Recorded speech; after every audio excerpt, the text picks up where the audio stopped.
Et là, il y a une question que je vais te poser. Est-ce que c'est la fin du SaaS en 2025 ou ça va continuer en 2026?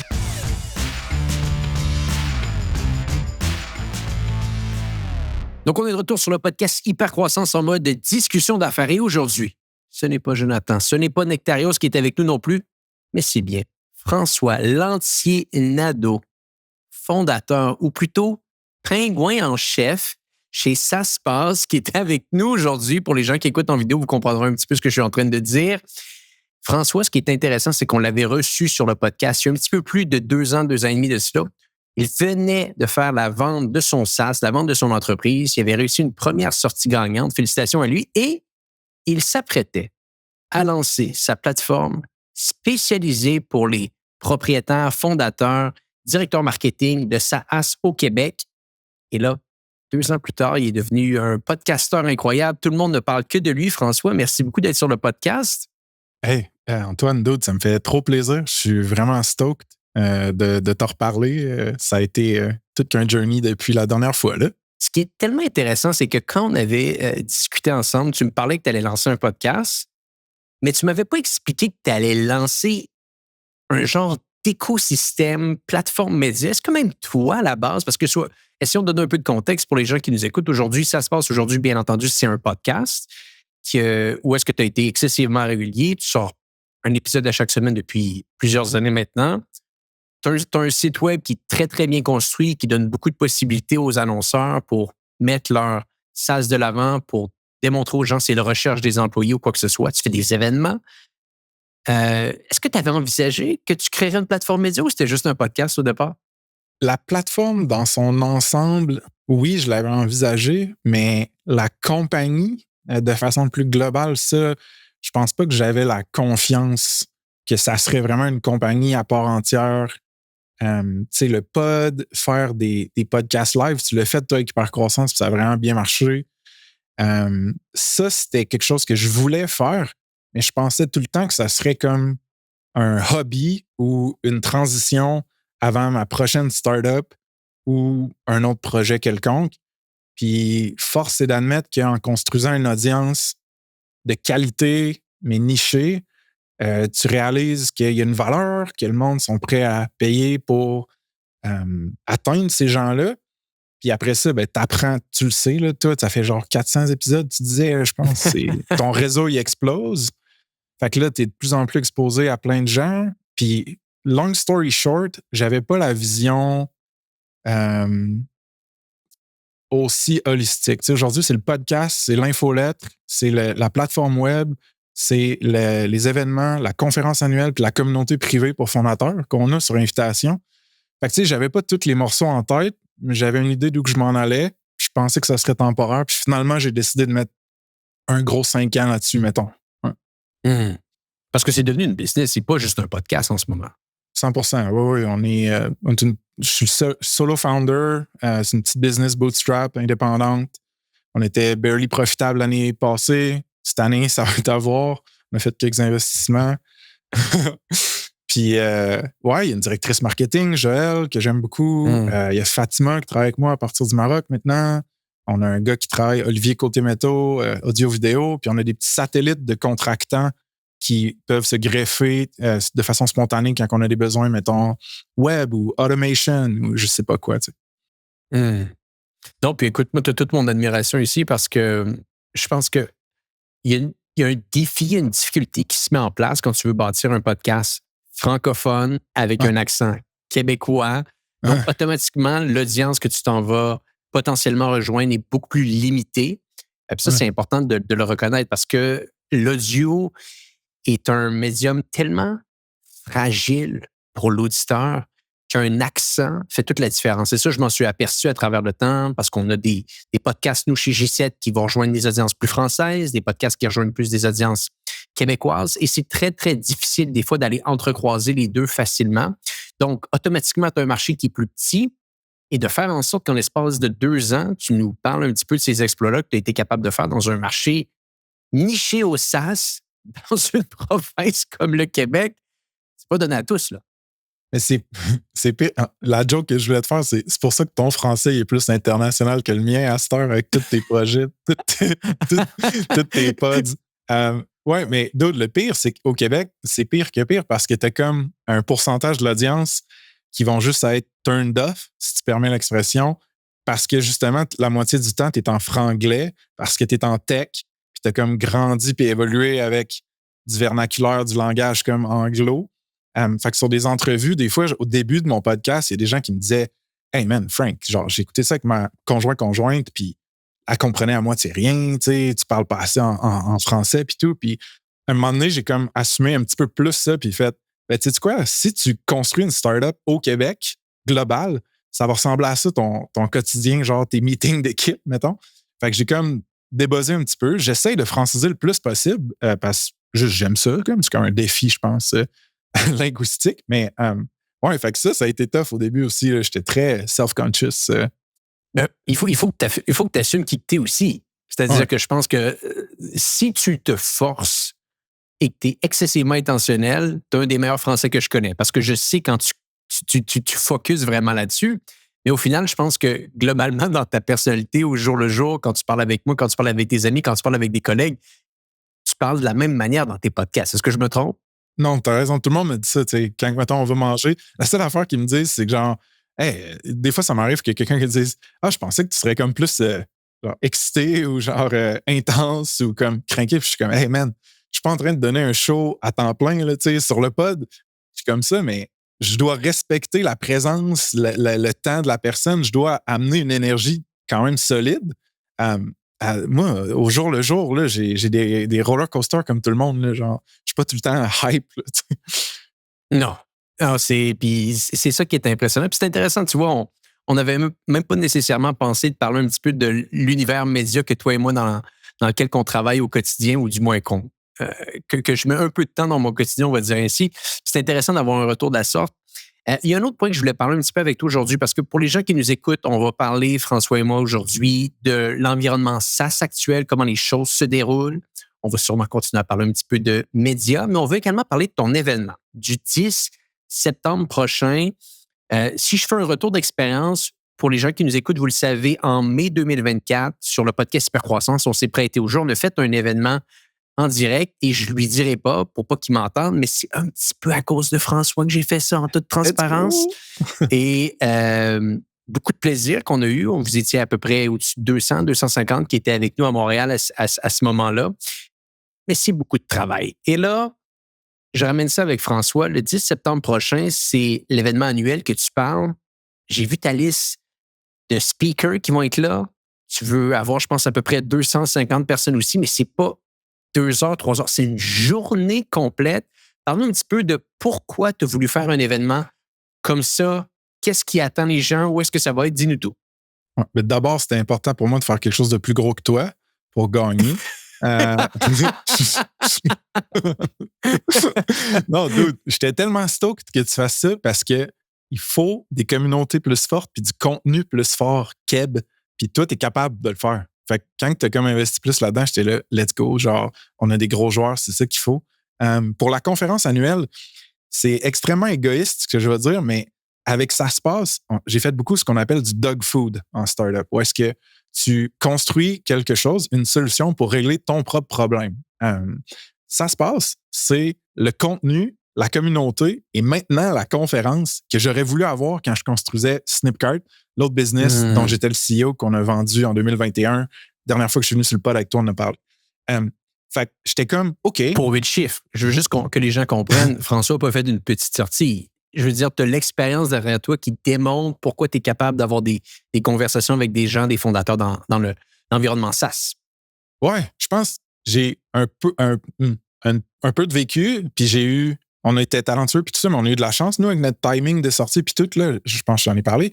Mais je pense que ce qui fait que je suis capable aussi d'attirer du monde, c'est que je suis capable d'être vulnérable, puis d'être authentique. Puis ça déclenche un peu une réciprocité chez l'autre, où est-ce que la personne aussi est capable de comme laisser tomber un peu l'armure puis aller dans le stock qu'on va dire qui est plus real, tu sais. Fait que ça fait des vraiment belles convos. Puis pour la conférence, c'était un petit peu ça. Je m'étais dit, OK, moi, je suis un gars sociable, mais pas trop. C'est-à-dire que je peux pas faire un festival, mettons. Genre, je vire fou, là, tu sais, il faut que j'aille me reposer. Genre, je suis pas capable. Fait que si j'avais une conférence idéale, elle ressemblerait à quoi, mettons? Fait que là, j'étais là, ben, une journée, that's it, tu sais. après ça, une autre affaire je veux pas dire qui m'a fait chier, mais qui m'a irrité un tantinet dans certaines conférences, c'est il y a beaucoup, beaucoup de tracks, puis ça cannibalise toujours le contenu. Tu dois sacrifier un intérêt pour un autre, ou « Oh, c'est mon ami ou ma connaissance sur le stage, je vais aller là, mais j'aurais bien aimé ça entendre parler d'IA par ce nouveau docteur-là, cette nouvelle docteur-là. » Fait que moi, j'étais là, ça, je veux rien de ça. Je veux une track, puis juste, genre, précisément sélectionner des gens que j'aurais le goût d'entendre parler devant un stage, moi, François Lantier-Nadeau. Puis le gros luxe d'organiser ma première conf après 2 ans et demi que ça se passe, c'est qu'on a le réseau puis la brand aujourd'hui. Fait que j'ai juste, tu sais, ça a été l'affaire la plus simple du monde, à part pour le main event, là, si je pourrais en reparler si tu veux. Mais booker mes keynotes, mes commanditaires, tout, ça a été facile. Tu sais, j'ai pas eu à genre dire j'étais qui, puis à me vendre bord en bord, puis à être un peu un esclave des processus. Ça a vraiment été très inbound, très organique. Fait que c'est ça, man. La conférence annuelle, je veux pas qu'elle soit trop grosse, je veux qu'elle soit dans un endroit cool, qu'il y ait des moments où tu peux break out, aller chiller avec des gens. Si tu feels pour écouter du contenu, tu y vas, mais si tu feels pour hang out, tu vas ailleurs, tu sais. Puis avec la gang de WorkLeap, avec leur bureau insane, qui est souvent dispo, c'est énorme. On était là, ouais, il y a moyen d'organiser vraiment la conf parfaite pour Frank. Je trouve que c'est une continuité naturelle de ta business, c'est du média, de l'événementiel. Ben, une conférence, ça peut être genre un beau profit center puis un beau levier, comme. Fait que c'est un peu ça, man. Puis juste, en même temps, tu dis que ça a été facile, il y a eu beaucoup de inbound que c'est venu à toi. Ça fait quand même 2 ans et demi que tu bâtis cette communauté. Je veux dire, tu t'aurais peut-être pas fait cet événement jour 1, mois 1, là. Non, d'autres, 0 puis une barre. Hey, la première, Antoine, on était genre dans un centre culturel OBNL, downtown Québec, un peu genre underground. Ça coûtait 20$, 25$. Puis je me rappelle, je me disais, sais-tu quoi, Frank, s'il y a genre 15 personnes qui viennent, ça sera pas lame, genre, tu vas être correct. Genre, tu sais, ça va être good. Puis là, aujourd'hui, on a 250 places, puis ça coûte quand même une couple de centaines de dollars, là, venir. Puis on s'enligne pour être sold out. Fait que je suis vraiment fier, mais comme tu dis, ça a été un grind de fou, là, de construire. C'est 150 épisodes de pod, c'est, je pense, 60 éditions d'infolettes, c'est 15 shows live, c'est je sais plus combien de dîners, de rencontres, de meetings avec des founders, des investisseurs, des partenaires. Fait que oui, là, ça a été rough, mais là, on peut en bénéficier, genre. Donc là, tu dis c'est peut-être sold out. On enregistre le podcast, on est quoi, le 25 août 2025 aujourd'hui? Je pense qu'on va le sortir d'ici 2 à 3 jours. Donc, à mon avis, d'ici la fin août, les gens qui écoutent le podcast Hypercroissance vont avoir la discussion que toi et moi on a ensemble aujourd'hui. Est-ce qu'il va rester des billets? Parlons un petit peu du lieu. C'est chez WorkLeap, les speakers qui vont être là et également s'il reste des billets pour les gens qui nous écoutent. Ouais, en théorie, dude, j'ai fait un post pour me penser bon sur LinkedIn un matin qui disait genre 250 billets total, moins 153 billets déjà réservés, égal, il reste 97 billets. Ça fait 6,02 billets par jour d'ici les 16 prochains jours. C'est sûr qu'on va être sold out. Écoute, je vais manger mes bas un peu si on n'est pas sold out là, après avoir fait ça. Mais je pense qu'il devrait rester en masse de billets de ces 97-là au moment que ça va sortir notre show. C'est une journée complète. C'est chez WorkLeap, dans le building du Nord-de-Lec, dans Griffintown, à Montréal. Il y a du parking en masse. Tout est inclus. Là. Fait que genre la bouffe, les drinks, le café, le fun. Il va y avoir des prix sur place. Il va y avoir vraiment beaucoup de bon monde. Plein d'invités du pod vont être là. Fait que tu sais, ça va être un good time. Puis c'est ça. 10 septembre. 10 septembre, monsieur. Ouais, un mercredi.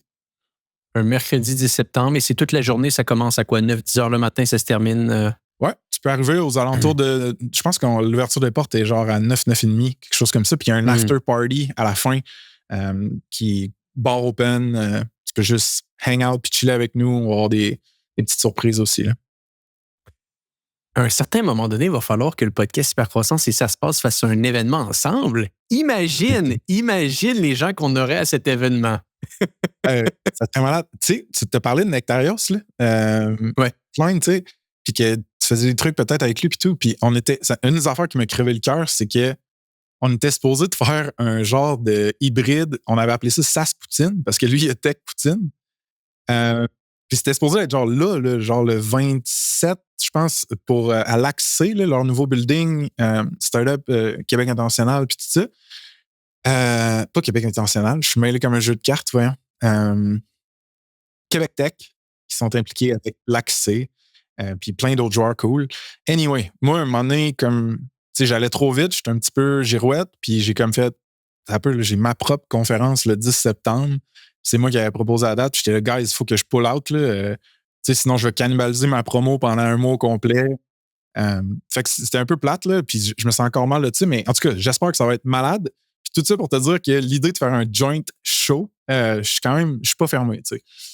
Ben écoute, on va s'assurer que les gens aillent voir c'est quoi. Il va y avoir un site internet saspace.com. On va mettre un lien peut-être dans les notes de l'épisode. Ben oui, go for it. Si tu vas sur saspace.com, tu vas avoir des pop-ups, mais sinon, c'est conf.saspace.com. J'ai tout buildé le site moi-même, toute la direction artistique, tout le website avec l'AI, avec Midjourney puis avec Lovable.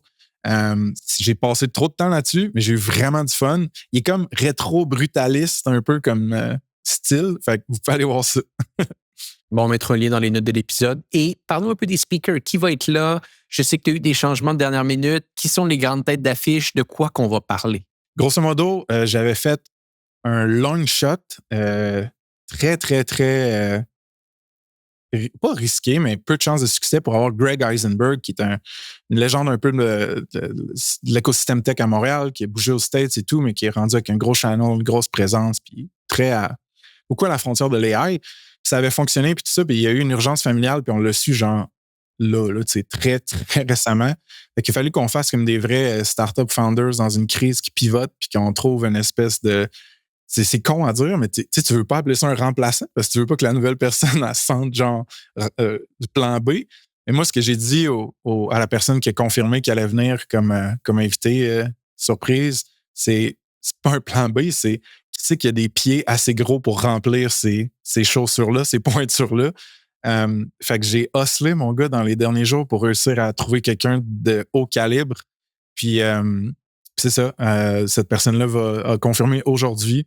Je vais prendre le risque de la mentionner tout de suite. Là. Hopefully, je n'aurai pas de foudre qui va me tomber sur la tête 2 fois.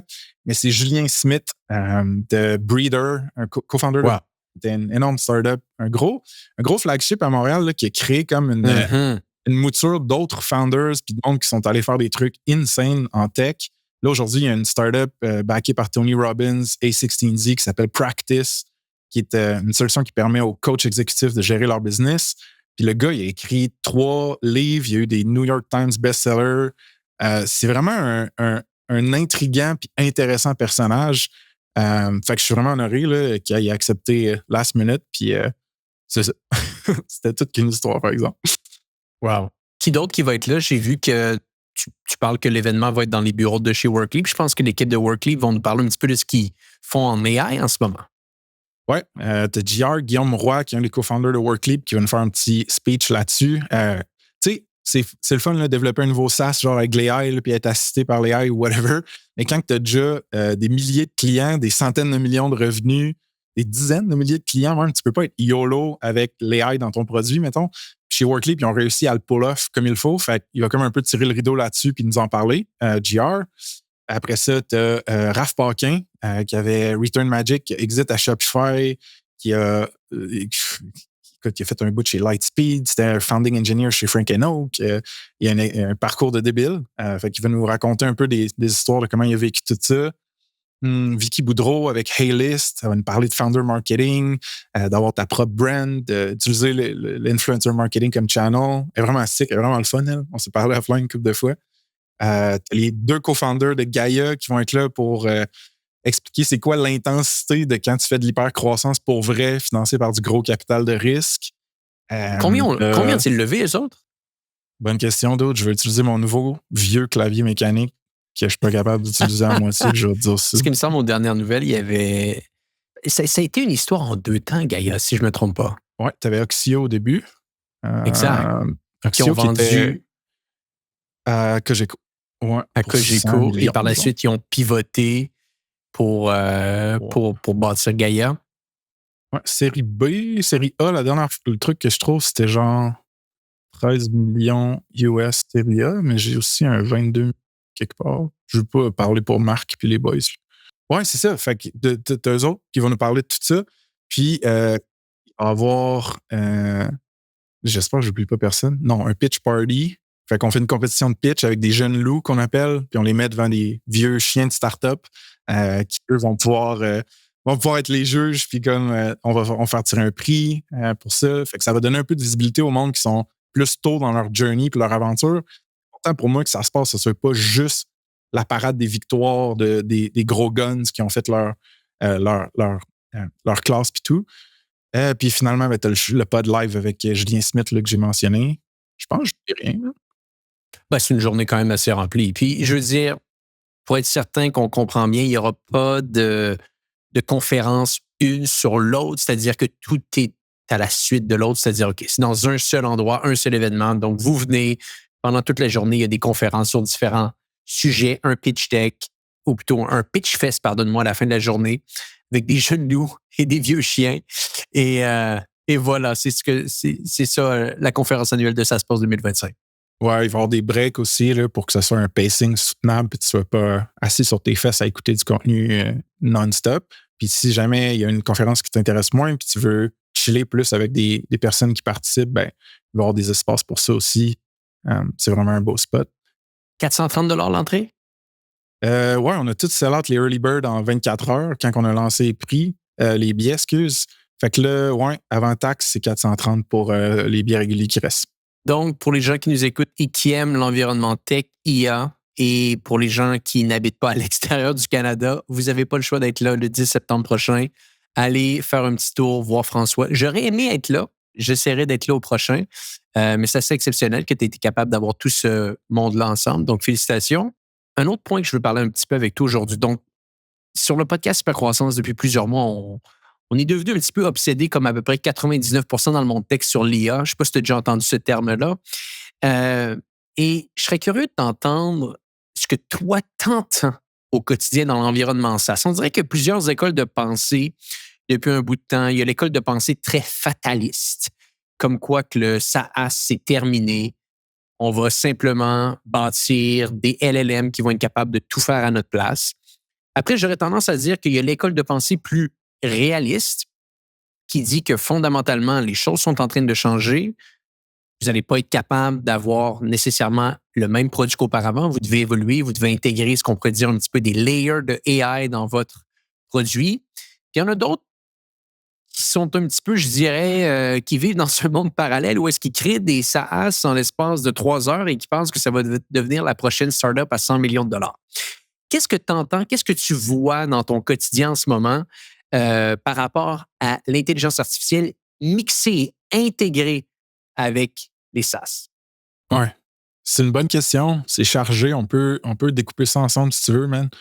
Le premier point, c'est que les personnes qui doivent intégrer l'intelligence artificielle dans les SaaS, souvent, c'est déjà des personnes qui sont tech savvy, donc qui sont habituées de jouer avec des nouveaux outils. Avant, c'était, je sais pas, des nouveaux langages ou frameworks de programmation qui sortaient, des nouvelles apps pour automatiser X, Y, Z processus dans ta commercialisation, peu importe. Fait que cet esprit-là de joueur ou en anglais, le mot, c'est tinkerer, est vraiment là dans la majorité des SaaS à succès dans mon réseau, en tout cas, à moi.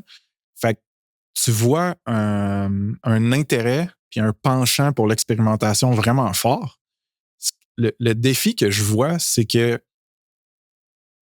des fois, il y a de certains SaaS qui sont dans un moment de croissance qui est un petit peu charnière, où est-ce que les ressources sont étirées sur le long, mettons. Fait qu'il n'y a pas beaucoup de ressources à l'interne qui peuvent prendre des nouveaux projets, essayer des nouveaux trucs.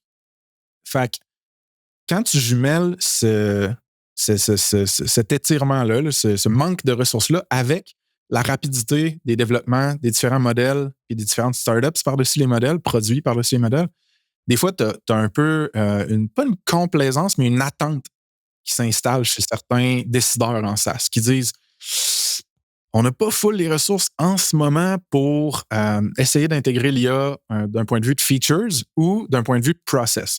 Parce que c'est vraiment pas juste au niveau de ton produit numérique que l'intelligence artificielle change la donne, c'est au niveau de ta compagnie au complet. Que ce soit ton marketing, tes ventes, tes ressources humaines, ton admin.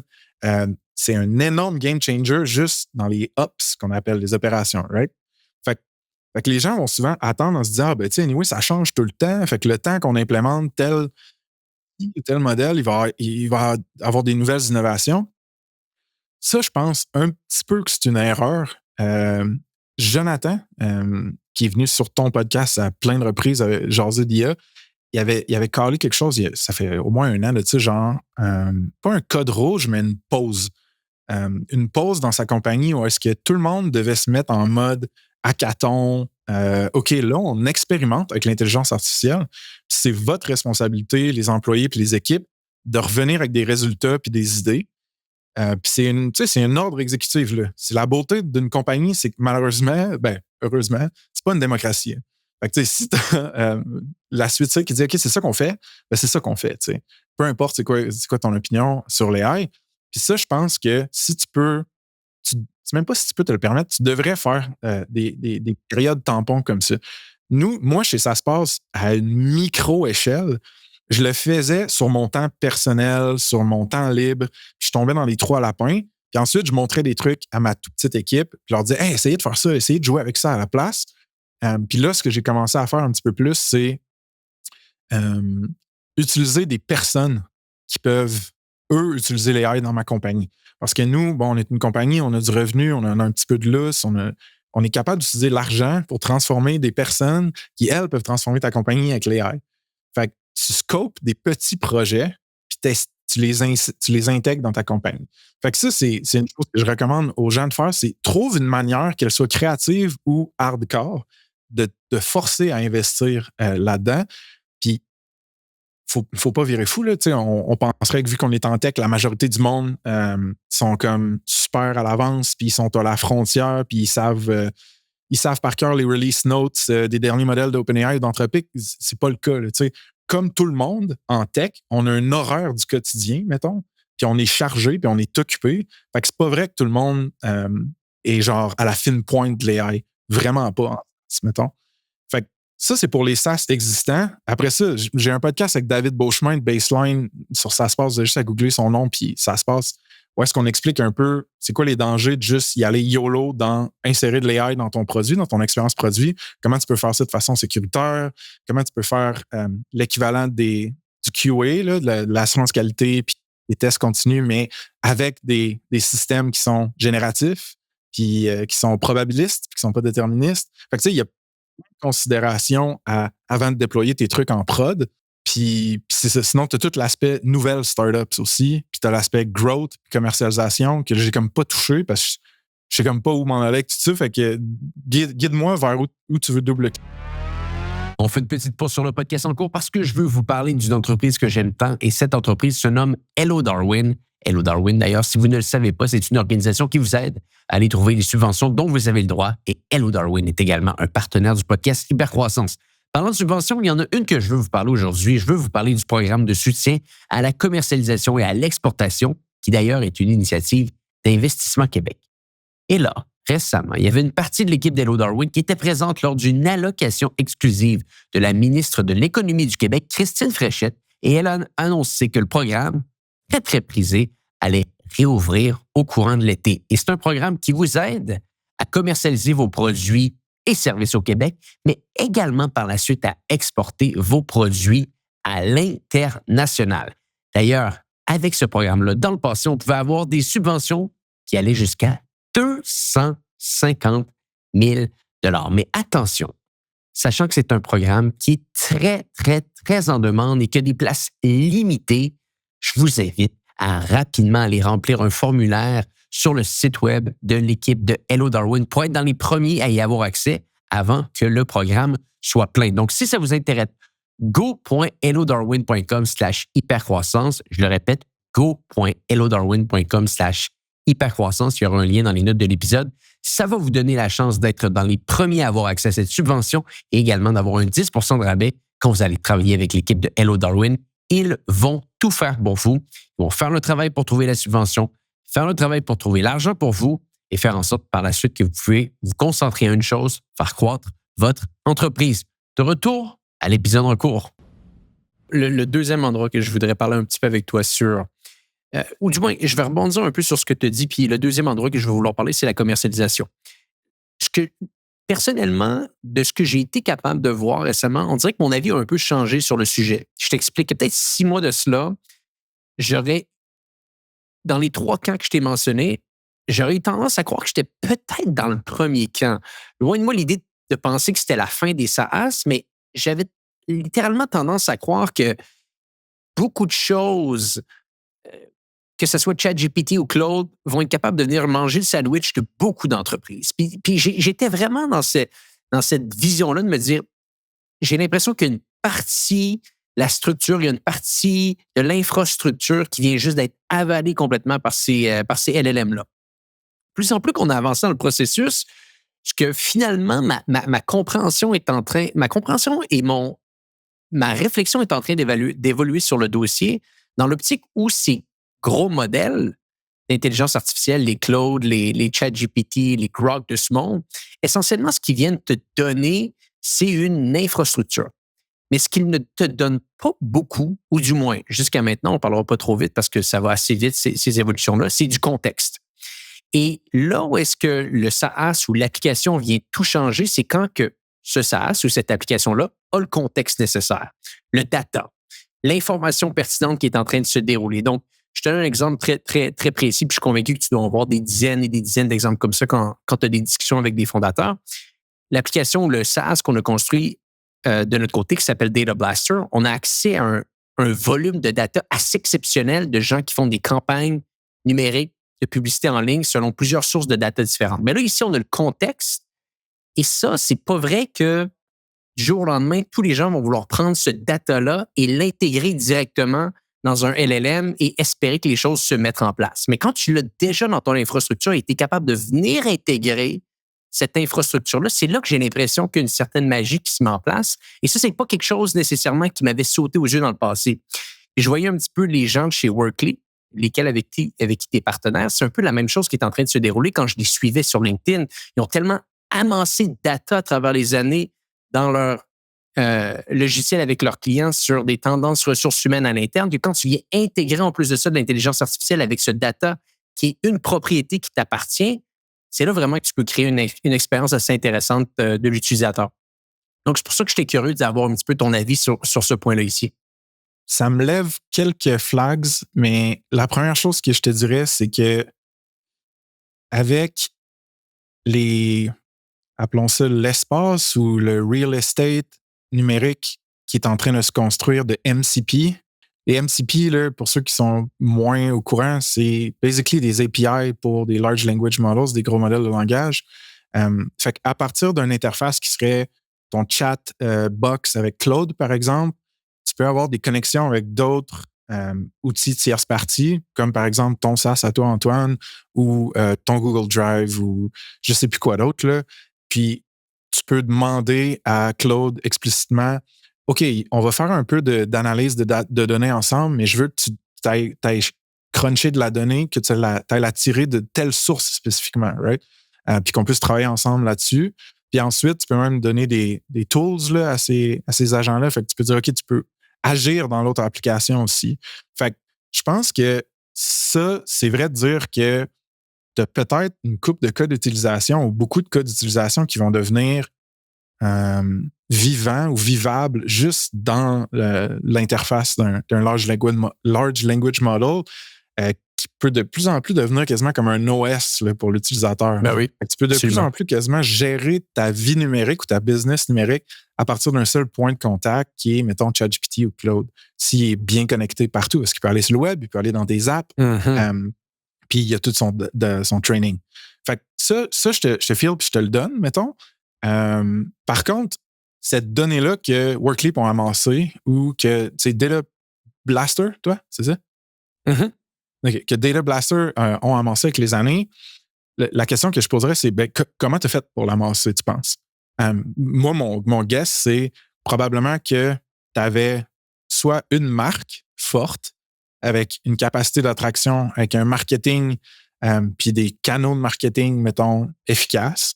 Puis ensuite, une fois que tu réussis à convertir de ce monde-là, t'offrir une expérience produit, une expérience de onboarding, peut-être même une expérience de customer support qui était tip-top.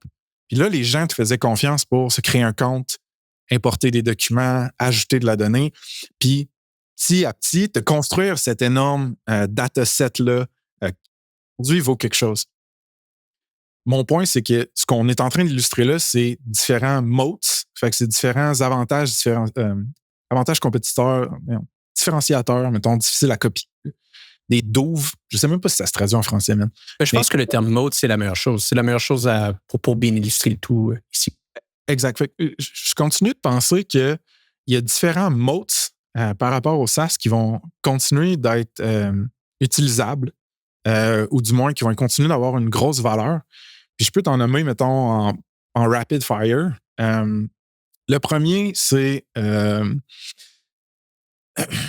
la défensibilité de ta marque, c'est-à-dire ton niveau de confiance. Il y a bien des gens qui voudront pas nécessairement régler des problèmes en ligne avec un ChatGPT ou un Claude si il n'y a pas de leur père ou de leurs collègues qui ont déjà réglé ce genre de problème-là dans cet environnement-là. Donc, ils vont regarder des produits ou des services qui, eux autres, ont déjà des clients de type dentiste, mettons. C'est un exemple que je...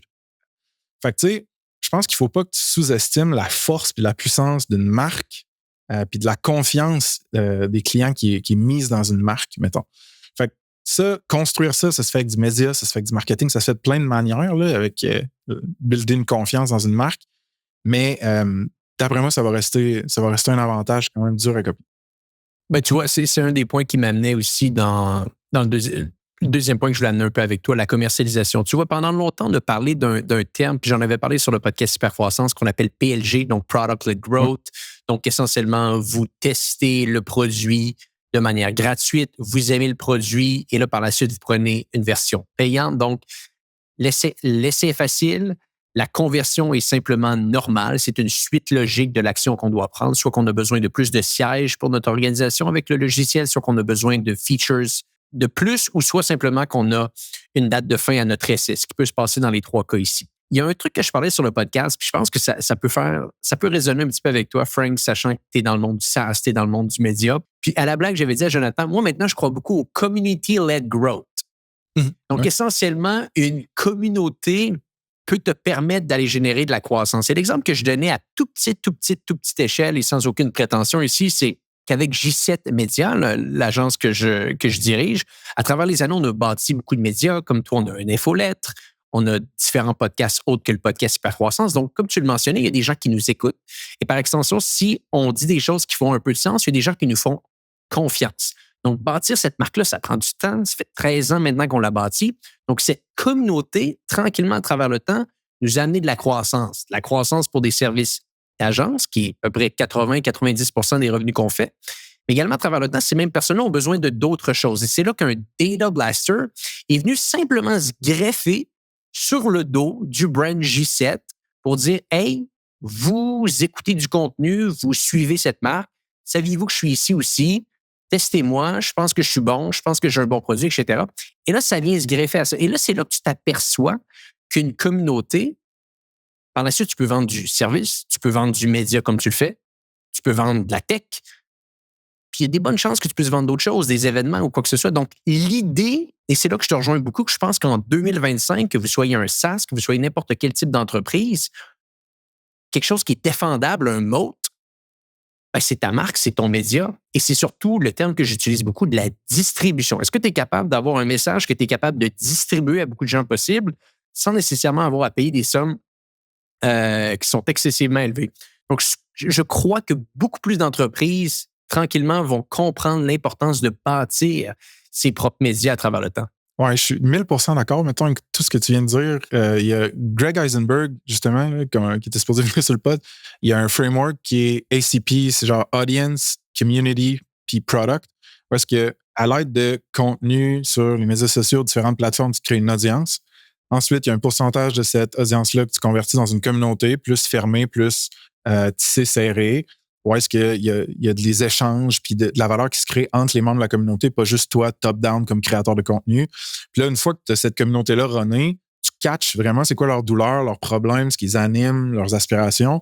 Puis là, tu peux designer des produits vraiment spécifiques à cette communauté-là. Fait que ACP, ça, tu sais, c'était dans ma tête quand je construisais Ça se passe, c'était comme, je vais pouvoir faire de ça si je me build une audience, une communauté assez tight. Puis une idée d'avoir un studio de produits dans le futur, ça reste à l'arrière de ma tête, mettons. Fait que ce framework-là, tu peux, à la limite, le reverse engineer pour faire la même chose pour ton SaaS. C'est-à-dire que oui, tu vas offrir de la valeur avec du code qui roule puis qui exécute des fonctions puis des tâches pour les gens, sure. Mais tu peux offrir de la valeur avec des histoires que tu racontes, avec des gens que tu mets en communication puis en communauté, la communauté, puis avec du contenu que tu crées, de l'éducation, de l'inspiration que tu crées. Fait que, pour te builder ce moat-là un peu plus défensif, comme toi tu dis, remonte dans ce top of the funnel-là, puis investis peut-être plus sérieusement dans l'audience puis la communauté dessus ton produit. Puis l'autre affaire que je veux dire au monde, c'est un des patterns que je vois le plus intéressant émerger, moi, c'est l'alliance entre le hardware ou du moins le physique, les atomes, puis le software. Je trouve que historiquement, on a vraiment voulu investir dans des business qui étaient des pure plays, là, juste du logiciel. Fait que, OK, tu as une app, ça va scaler à l'infini, ça n'a pas de frontières, ça va être commercialisé, global. Puis tout ce que ça coûte, c'est des ingénieurs, mettons, puis des designers, puis des marketeurs. That's it. Ce modèle-là, la barrière à l'entrée, elle descend drastiquement pour créer des produits de cette manière-là. Ça, tu en as parlé, tu sais. Par contre, historiquement, souvent, tu avais des VC qui étaient genre allergiques au hardware. Quand tu disais, ouais, on a un software vraiment malade, mais il faut aussi que la business, elle achète ce sensor-là puis qu'elle l'installe chez elle. Là, il était là, ouf, tu as des coûts de production, tu peux avoir des chaînes de production qui pètent, tu as de l'inventaire, c'est compliqué, nanana. Mais aujourd'hui, si tu es capable de taper cette friction-là ou ce challenge supplémentaire-là de hardware au début, puis que tu as une couche de software en plus dessus, bien là, tu deviens vraiment plus dur à manger puis à copier qu'un logiciel qui est pur SaaS. Fait que ta défensibilité, elle peut venir de plein de places. Ça peut être le niveau d'expertise, la marque, comme on a dit, un alliage avec le hardware, la quantité et la qualité des données que tu as. Fait que, tu sais, il faut que tu réfléchisses de cette manière-là, parce que sinon, oui, c'est sûr que si tu as buildé en 5 ans un PDF converter, ben, tu sais, je suis désolé, mais en fin de semaine, avec Cursor, je peux en faire un plus haut, plus beau, puis moi, j'ai une audience, puis je vais le distribuer, puis je vais manger tes clients. Là, je mets ça de façon grossière, mais genre, tu comprends ce que je veux dire? Non, mais effectivement, tu forces le trait, mais je pense que l'idée est bonne ici. Puis je pense que c'est un autre point qui m'amène à discuter avec toi. Tu vois, j'avais Dominique Gagnon sur le podcast il y a à peu près quelques mois de ça et tu vois, il était dans une grosse dualité, lui, parce qu'il a fait beaucoup de pivots à travers les années. Il était dans une organisation qui était très événementielle au départ, très orientée service. Il y avait une couche un petit peu d'infrastructure logicielle, mais essentiellement, c'était un lancement, un événement qui se terminait, on en fait un deuxième, on se termine, on en fait un troisième. La COVID a frappé, a été obligé de pivoter son modèle d'affaires avec Connect & Go.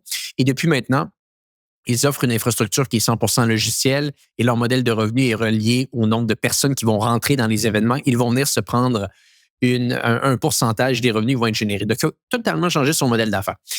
Et il me mentionnait à quel point qu'à cause de cette fameuse intelligence artificielle, la dynamique avec les investisseurs a changé. Et lui, ça commençait à le fatiguer un peu, l'environnement technologique. Et là, on discute ensemble et je dis, en 2025, Dominique, si tu avais à te relancer un logiciel, quelle est la chose selon toi, un SaaS, quelle est la chose selon toi qui est la plus importante? Est-ce qu'on parle ici de la tech ou de la distribution? Ça a pris 0,01 seconde qu'il m'a répondu. Je serais curieux de savoir qu'est-ce que tu penses qu'il a répondu comme réponse.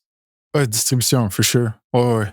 C'est ça, la beauté puis l'horreur de la démocratisation de la technologie, c'est que ça descend la barrière, donc ça permet à plusieurs individus ou compagnies de créer, de compétitionner dans l'arène, puis de tirer leur chapeau et de dire « moi, tout, je joue, genre, OK? » Fait que ça, c'est beau, right? Ça donne de l'opportunité, genre, capitaliste, puis ça, j'aime ça, mettons.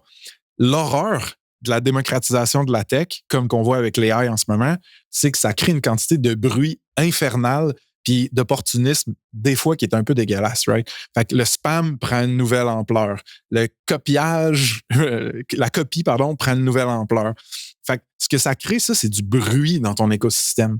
Oui, c'est plus facile d'avoir un Christy de beau produit, mais si tout le monde est en train de crier à propos de tous ces beaux produits-là, comment tu fais pour sortir ton signal, te différencier? Fait que la distribution, c'est pour ça là, qu'on parle tout le temps d'une audience, d'une communauté, d'une marque. Je les vois, moi, dans notre communauté privée. Le retour sur le dollar en publicité marketing, en publicité payante, il est plus tough. On fait des actifs puis des assets, pas possible, des campagnes genre Pixel Perfect, puis tabarouette, le ROAS là, que vous êtes dans là, il est comme moins élevé qu'avant. Le SEO, on s'est fait taper ses doigts à droite, à gauche. Notre trafic tank. On essaye de sortir d'un LLMs, d'un Generative AI chatbots, puis tout. Fait que, tu sais, l'acquisition, là, je mangeais avec un founder chez Boob, au Lac-Beauport, shout-out, ce midi, puis il me disait « Qu'est-ce que tu vois, toi, dans les growth tactics, growth channels qui marchent? Parce que nous autres, notre SEO, ça commence à staller, tu sais. » Fait que c'est là le nerf de la guerre. Là. C'est ça, la distribution. Mais je pense... Ouais, vas-y. Ouais. Non, mais dans le sens que... Puis c'est intéressant parce que ça revient tellement à un point que n'importe qui a touché de près ou de loin au marketing dit depuis des années, c'est la chose la plus dangereuse quand tu es une marque, quand tu es une entreprise, c'est de bâtir des actifs qui ne t'appartiennent pas. Et tu es toujours à la merci d'un changement d'algorithme. Et là, tu viens de me parler de quelqu'un qui a été à la merci d'un changement d'algorithme de Google ou avant des gens qui étaient à la merci d'un changement d'algorithme publicitaire parce que c'est plus difficile d'avoir des campagnes publicitaires qu'avant. Oui, c'est bon de se bâtir des actifs numériques, mais bâtissez-vous des actifs numériques qui vous appartiennent. 100%. Bâtissez-vous une infolette comme Frank de Ça se passe parce qu'il a compris que si demain matin, Apple se réveille puis il n'aime plus son podcast puis il sort de l'écosystème, ben lui, il est capable de pivoter avec son infolette puis de dire « Allez m'écouter sur YouTube, allez m'écouter sur Spotify, allez m'écouter ailleurs. » Donc, se bâtir des actifs numériques, oui, mais bâtissons-nous des actifs numériques qui nous appartiennent. Et ça, c'est encore plus défendable que dire que tu as un très, très bon ranking SEO, que tu as des très bonnes campagnes publicitaires, quelque chose qui t'appartient, ça peut te suivre et ça peut vraiment t'aider sur le moyen long terme.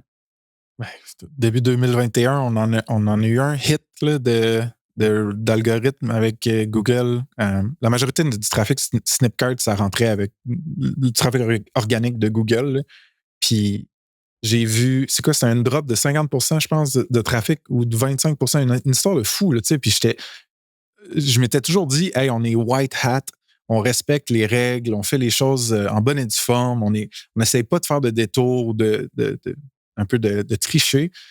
Puis je me rappelle d'avoir vu ce hit-là, puis de m'être dit, mon Dieu, que je suis un esclave, dans le fond, à cet engin-là, cet algo-là.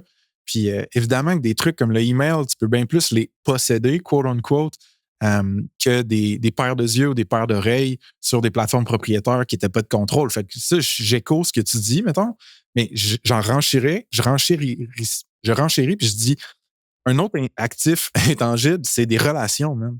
Fait que genre, tu sais, quand on parle de communauté, c'est comme, es-tu capable de construire des relations entre tes clients ou dans les gens dans ton industrie, puis qu'eux, ils s'aiment assez, puis ils trippent ensemble assez pour construire de la valeur entre eux autres. Puis de temps en temps, toi, tu peux leur pousser ou leur offrir un service ou un produit. Ça, c'est un actif qui c'est vraiment tough à mesurer, mais... Ça, c'est l'Eldorado. Je veux dire, là, c'est plus juste des communautés en ligne. Ça, c'est des communautés engagées. C'est des gens qui disent, qui sur leur ordinateur, ils ont un petit sticker de ta communauté. Ça, c'est l'Eldorado. Quand tu atteins ça en tant qu'organisation, c'est même plus toi qui fais ton marketing, c'est cette communauté qui fait le marketing à ta place. Oui, mais tu peux avoir ils appellent ça quoi, le negative CAC, là, genre, là, quand tu fais du cash avec le marketing que tu fais. Non, mais tu sais, dude, à un certain point, c'est ça que tu as buildé toi aussi pour J7. Là, tu sais, je connais pas tes détails, mais les 250 personnes qui se sont pointées à ton événement, ça a été sold out dans le temps de le dire. Eux autres, ils ont une confiance avec toi, avec ta communauté, puis il y a déjà un gros pourcentage de ça que, d'après moi, dès qu'ils ont des besoins, mettons, en marketing, en RP, en ads, en whatever it is, ils vont penser à J7. Là, tu sais. Même moi, genre, tu sais, j'en connais pas tant que ça des agences numériques. Je pense tout le temps à J7 quand je parle de ça parce que j'ai tellement écouté ton contenu que c'est ça, tu sais. Fait que mon point, c'est que des fois, avant d'essayer d'organiser quelque chose dans le monde physique, dans le monde de la viande et non des 0 et des 1, ben, tu le sais pas, mais tu en as peut-être déjà une bribe de communauté physique qui pourrait exister si tu essayais de le faire. Puis je pense que ça amène un niveau de connexion et de rapport bien plus deep. Fait que, ouais, c'est une suggestion, mais c'est difficile à pull off, c'est sûr. C'est intéressant de voir à quel point, puis en même temps, c'est un environnement dans lequel tu gravites, que je gravite également un tout petit peu, qu'on se rend compte que l'importance du média dans n'importe quel business en 2025 prend une importance de plus en plus capitale dans à peu près tout ce qu'on fait.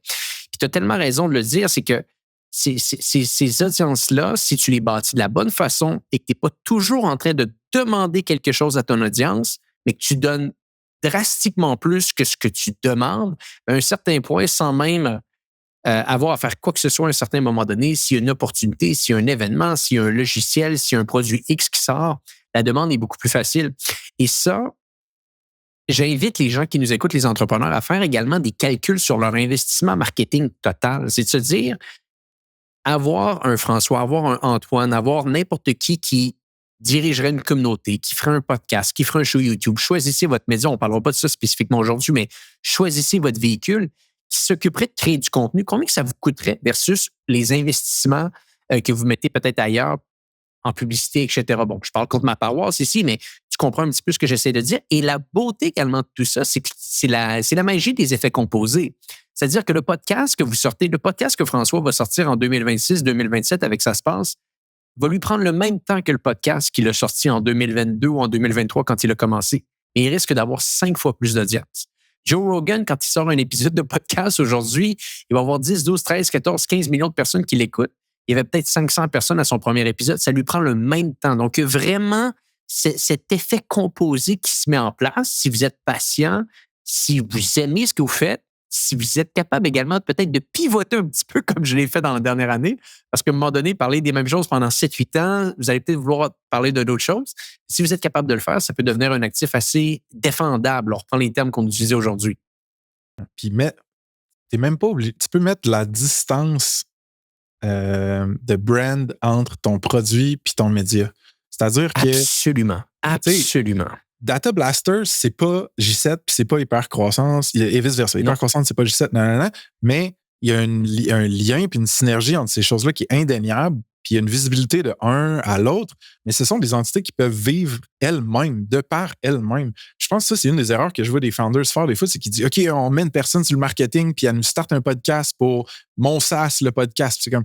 Tout le monde s'en calisse, genre, d'entendre parler de ton produit. Ou je pense que c'est la première fois que je sacre sur le podcast. Tu m'as entendu après 400 épisodes. Incroyable. Mon Dieu.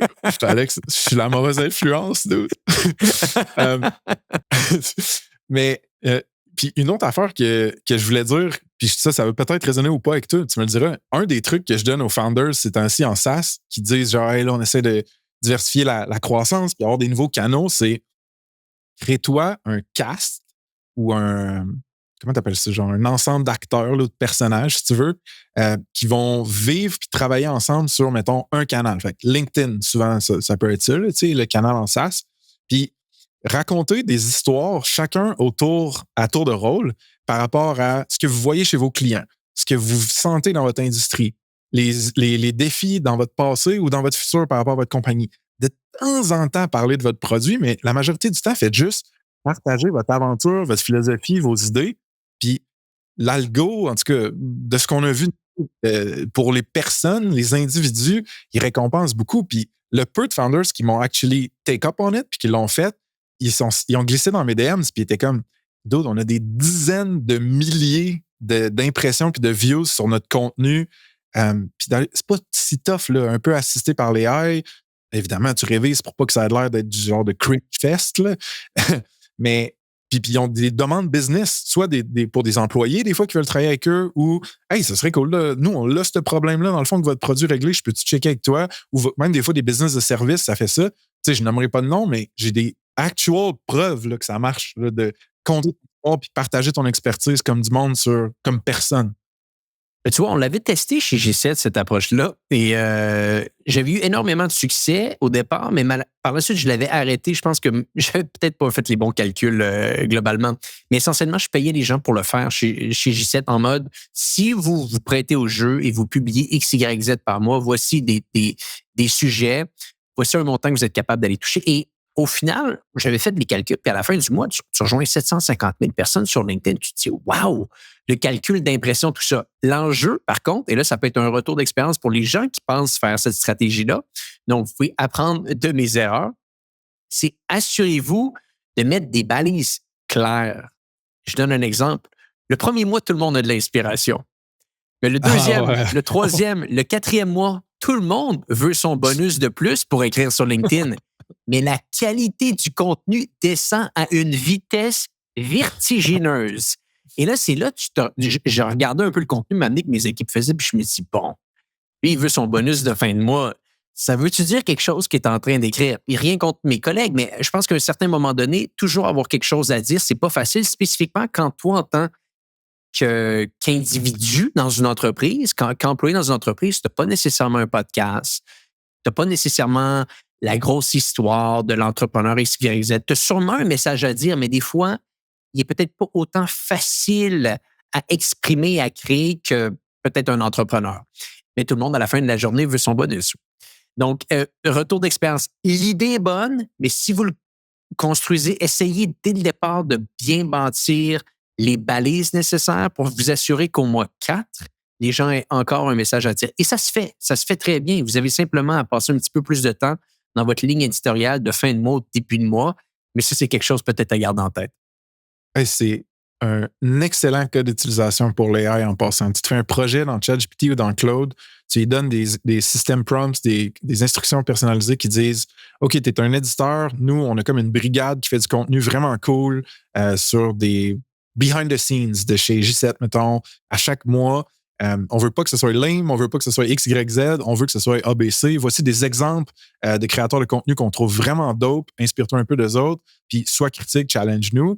Puis tu partages ce projet-là avec ta team. Puis là, déjà, tu en as un coach LinkedIn là, qui va t'aider à être pas pris, et pas dire « OK, je mangeais mon banana split l'autre jour dans une randonnée de vélo. » Puis là, je me suis dit « Ah, c'est vraiment comme le upsell de AR. » Ouais. Ah, ça peut arriver. Ça peut arriver si tu n'as pas un bon focus. Et là, il y a une question que je vais te poser. Ouais. Est-ce que c'est la fin du SaaS en 2025 ou ça va continuer en 2026? Non, écoute, ne serait-ce que tous les investisseurs qui ont, ils ont balancé une tonne de cash en SaaS, best believe que tu as une roue qui va continuer de tourner, mettons, en termes de croissance, puis d'exit, puis de retour sur investissement pendant un bout. Moi, j'aime pas le blanc et le noir dans tout ça. Là. J'ai tendance à dire au monde, c'est une évolution. Right? Fait que pense à ça, reviens à tes principes premiers, first principles, comme qu'est-ce que j'ai d'unique, qu'est-ce que j'ai de défensible, qu'est-ce qui amène de la valeur, qu'est-ce que j'aime faire, qu'est-ce qui est de moins en moins unique et défensible à cause de l'AI, puis fais des décisions de business avec ça. Ça se peut que tu finisses avec un hybride entre du produit et du service, du produit et du physique.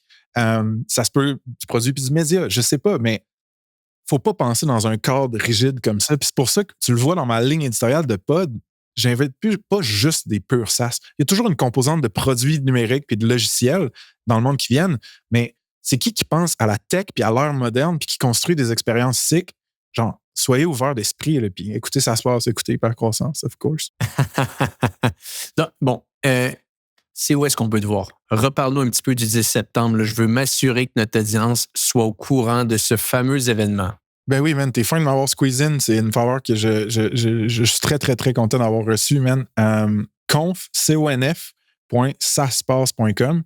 Sinon, si vous êtes une startup pré-revenu puis vous êtes comme, wow, 400$, c'est un petit peu salé pour nous, mettons, on fait un concours sur ma page LinkedIn. Là, on va faire tirer un petit peu de billets, peut-être plus en early stage qu'on appelle. Fait que moi, c'est François Lantier-Nadeau. Je suis comme un avatar blanc puis mauve puis rose un peu de ma face en dessin sur LinkedIn. Puis c'est ça, abonnez-vous à l'infolette. On compte des jokes, on raconte des bonnes histoires. Écoutez le podcast, saspace.com. Vous avez tout ça. Puis honnêtement, c'est un thrill. Puis merci juste à tout le monde qui nous écoute, nous encourage. Là. J'ai eu bien de l'amour et du support. Fait que j'espère pouvoir en redonner un max pendant le 10 septembre là, à la conférence annuelle. Allez voir ça. Il va y avoir des joueurs assez impressionnants de l'environnement SAS. Ça se passe à Montréal, dans les bureaux de Workleap. Il va y avoir un lien dans les notes de l'épisode. Et faites vite, parce que même si François nous dit qu'il va y avoir encore des billets, moi, je me rappelle, j'arrêtais pas de dire ça sur le podcast Hypercroissance. Il va y avoir encore des billets. Finalement, je voyais qu'il n'y avait plus de billets. On avait augmenté 3 fois le nombre de places pour l'événement. Je ne serais pas surpris que ça se passe la même chose pour l'équipe de François et ça se passe. Frank, merci d'avoir été avec nous aujourd'hui. Peut-être qu'on se fait ça encore une fois bientôt pour continuer à parler de ça et de médias en général. Dude, à chaque fois que je parle avec toi, j'ai du fun. Je suis challengé un petit peu. Puis la seule tragédie, c'est qu'on s'est pas vu encore dans la vraie vie. Fait que ça va être c'est vrai. C'est vrai, ça va être un good time, mec, que tu sois à Montréal, puis moi aussi, ça va fitter. Puis, man, profite de l'Espagne, mon gars. Puis j'ai hâte de te rencontrer dans la vraie vie aussi, man. Ça va être fantastique. Puis pour les gens qui veulent rencontrer François, allez le voir le 10 septembre prochain. Frank, merci d'avoir été avec nous aujourd'hui. Pour les gens qui nous écoutent, on se dit à bientôt pour un prochain épisode du podcast Hypercroissance.